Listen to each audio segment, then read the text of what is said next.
In this video, I'm going to show how I repot Phalaenopsis. I recently rescued two Phalaenopsis from a free to a good home group on Facebook.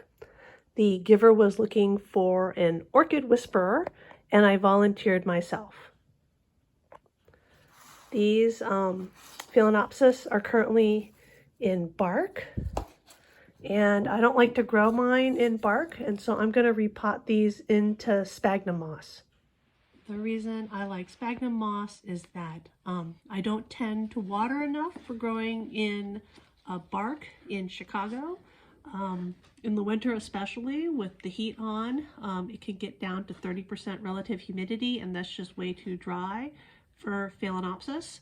So the first thing I'm going to do is take these out of their pots and get rid of all the bark. Oh, you can see this one's not coming up because it's gotten its little root stuck here. It's grown through. It's been in this pot long enough that it's grown through the bottom. So I'll pull that out.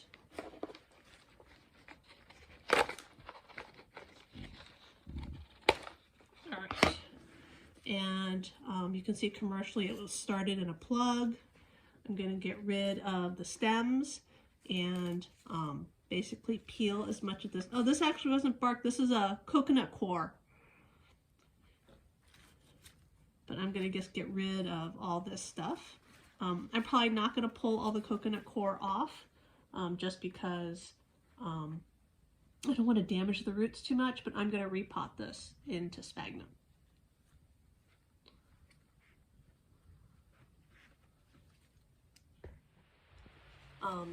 Taken the stakes off, and I'm just very gently loosening all the coconut core off of this. I don't like to cut all the old roots off. I usually leave them to help provide a base from which basically to keep the plant inside the pot. The roots are just there to help stabilize everything when I pot it up.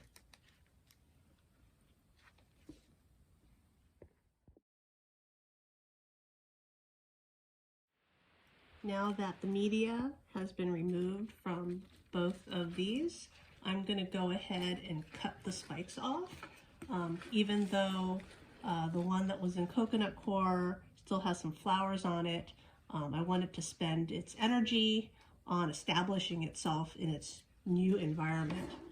So I'm going to do that before I pot them up.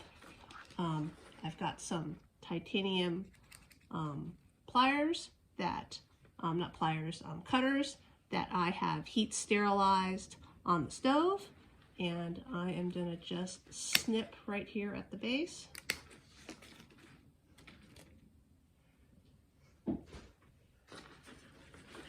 Do the other one right here.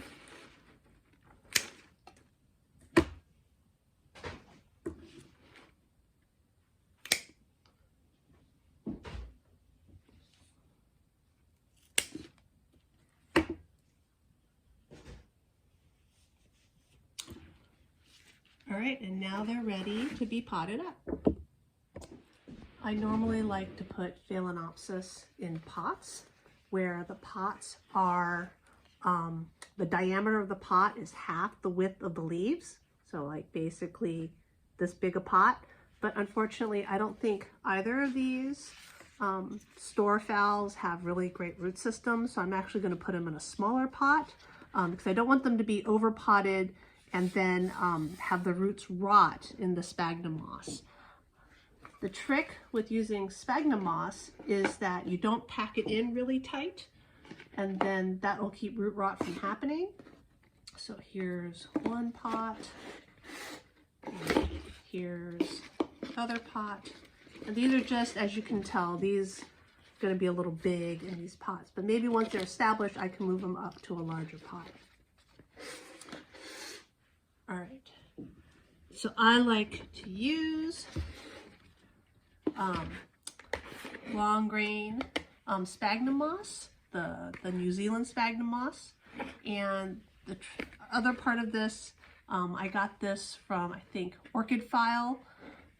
So you don't pack it in tight. So you want moss that's just damp. It shouldn't be soaked.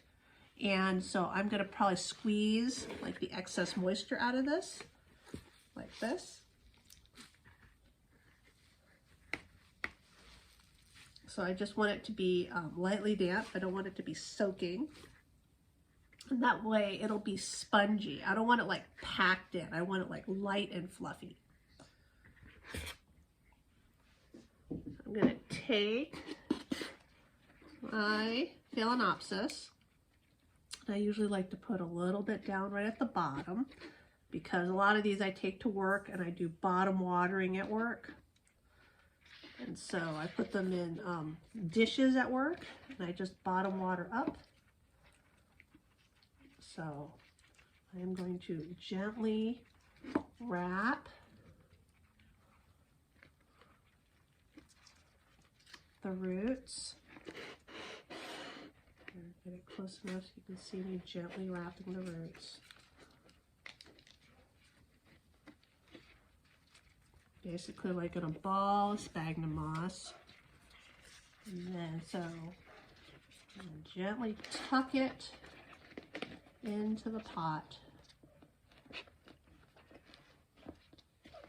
And I'm just not going to jam it. I'm not going to, there's like these videos out there where people jam the moss in and they like dig with their fingers trying to press it in as tight as they can. I just want it lightly in there so that my roots can still breathe. This is what it looks like. It's all done. That's one.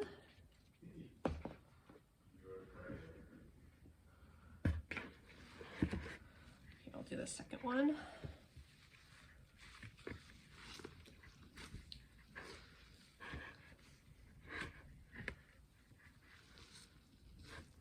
Squeezing out the moisture. And then I'm going to fluff the moss back up. I don't want it to be tight.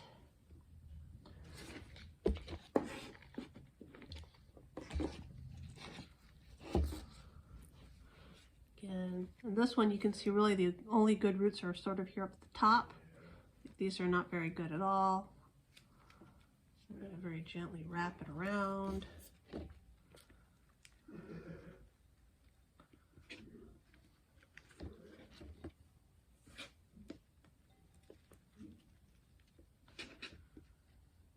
Then just very gently insert it into the pot.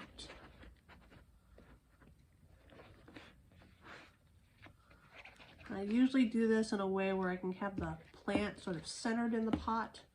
This time I didn't get the wrapping right. Readjust my moss a little bit.